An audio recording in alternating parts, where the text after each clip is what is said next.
ની સાથે કૃષ્ણા અને વોરમની શરૂઆત કરવી છે સાબરમતી નદીએ વેરેલી તારાજીથી। ફરી એક વખત સાબરમતી નદીના પાણી ગામડાઓમાં ફરી વળ્યા છે।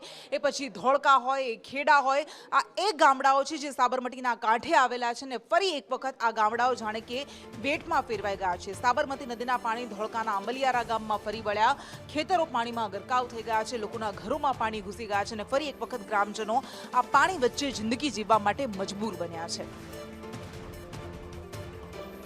ધરોઈ ડેમમાંથી નદીનું પાણી છોડવામાં આવ્યું છે। ઉપરવાસમાં ભારે વરસાદ વરસ્યો અને પરિણામે સાબરમતી નદીનું જળસ્તર વધ્યું।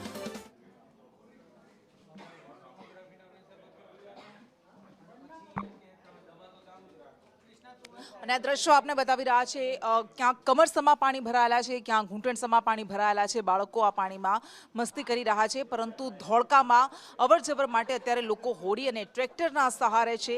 સાબરમતી નદીનું જળસ્તર સતત વધી રહ્યું છે। મહેસાણામાંથી ધરોઈ ડેમમાંથી પાણી છોડવામાં આવ્યું અને આ પાણી સંત સરોવરમાં પહોંચ્યું। સંત સરોવરમાંથી પાણી છોડવામાં આવ્યું। અમદાવાદમાં પણ રિવરફ્રન્ટમાં વોકવે પાણીમાં ગરકાવ થઈ ગયો હતો, પરંતુ આ ગામડાઓ કે જ્યાં સૌથી વધારે હાલાકી છે, જ્યાં સૌથી વધારે સાબરમતીએ તારાજી વેરી છે।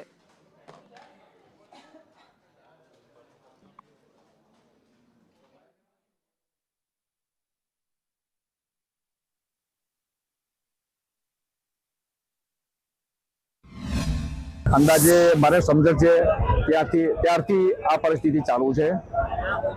તેમાં ખરેખર તો અમારા ગામની અંદર જો બચાવ થતો હોય તો તંત્ર તરફથી ખૂબ જ સહકાર આપવામાં આવે છે। પીડીઓ સાહેબ, ડીડીઓ સાહેબ તેમજ અમારા ધારાસભ્ય શ્રી કિરીટસિંહજી ડાભી સાહેબ ખૂબ જ એક્ટિવ છે। લગભગ 2 લાખ ક્યુસેક ઉપર આવી ગયું છે। અત્યારે હાલમાં ગામમાં કેર સમાણા પાણી ભરાઈ ગયા છે અને માલ ઢોરને નુકસાન છે।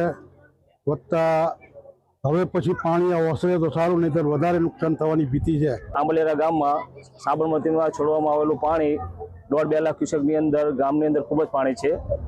રસ્તાઓ બધા બ્લોક છે, આજુબાજુમાં ઘણું નુકસાન થયું લાગે છે। અવર જવરો બધી બંધ છે રસ્તાની, અને સતત ગામમાં પાણી જો ઉતરે, આગળ પણ પાણીનો ભરાવો બહુ છે, ઉતરે તો સારું। ધોળકા વિસ્તારના અમુક ગામોના જે સાબરમતીના બાજુવાળા ગામ છે, અમુક ગામોમાં પાણી આવ્યા છે, તો એના લીધે 2-3 દિવસથી રેગ્યુલર એલર્ટ જારી થઈ રહ્યા છે। દરેક ગામડાઓમાં જે અકસ્માત માટે ઓર જે આપણા શેલ્ટર હોમ બન્યા છે, આ શેલ્ટર હોમ પણ નક્કી થઈ ગયા છે। આ શેલ્ટર હોમ રેડી છે કે અગર કોઈના ઘરોમાં પાણી આવે તો એને ત્યાં ખસેડીને શેલ્ટર હોમમાં લાવી શકીએ। સાબરમતી નદીના પાણી છોડવાના કારણે ધોળકા તાલુકાના ગામડાઓને એલર્ટ કરાયા હતા। ત્યારે તમે દ્રશ્યો જોઈ શકો છો કે ધોળકાના આંબલિયારા ગામે પાણી ભરાઈ ગયું છે અને ઢીસણસમાં પાણી અને કેરસમાં પાણી ભરાઈ ગયા છે। તમે દ્રશ્યો જોઈ શકો છો કે અહીંયા પોલીસનો બંદોબસ્ત પણ ગોઠવી દેવામાં આવ્યો છે અને અહીંયા ગામના લોકોને જીવન જરૂરિયાત પર અસર જોવા મળી રહી છે। ત્યારે અહીંયા ગામડાના લોકોને અવર જવર કરવા માટે હુડી અને ટ્રેક્ટરનો સહારો લેવો પડી રહ્યો છે। ગામમાં પાણી ઓસરે તેવી ગામ લોકો માંગ કરી રહ્યા છે કે તંત્ર અહીંયા આવે અને આ પાણીનો જોઈ અને જે ખેડૂતોને પાકને નુકસાન થયું છે તેના પર સરકાર થોડુંક જોવે તેવી માંગ કરી